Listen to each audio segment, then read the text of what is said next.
Hi, my name is Tara Hines, and I'm here to give you your hope for today. The last time we met, I talked about Rachel. Today, I'm going to focus on her husband, Jacob.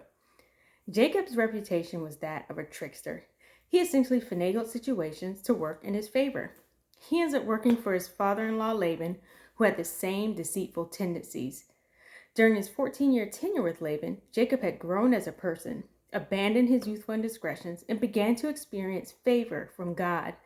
Jacob decided that it was time for him to return to his family. However, Laban asked Jacob to stay because God had blessed everything Jacob did while he was in Laban's household.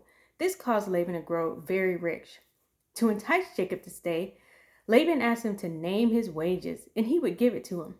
Jacob agreed, but he told Laban he didn't have to give him anything, but that his pay would be any of the speckled and spotted sheep in the flock. Because of their makeup, they were less likely to reproduce in that manner, resulting in less pay for Jacob. Jacob's sheep, however, did reproduce in abundance, and that made him very wealthy. Laban took notice and changed the conditions of their agreement multiple times. However, Jacob still prospered. When Jacob did decide to leave, Laban became upset and followed him. However, he was warned in a dream to leave Jacob alone and ended up calling a truce between the two men.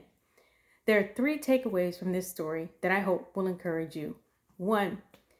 Laban was blessed because of Jacob. Are we working in a way that will make our organization better or worse? Whether it's volunteering, on our jobs, or even in our home, God wants to use us to be a blessing wherever we are. 2.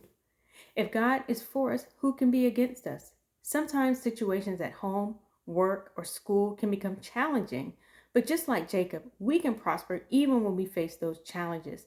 And 3, if we find ourselves in a situation with anyone who wants to do us harm, they can't. Laban was warned to leave Jacob alone. I can believe that God can fight for us, protecting us from any harm because of coworkers, bosses, or anyone else for that matter.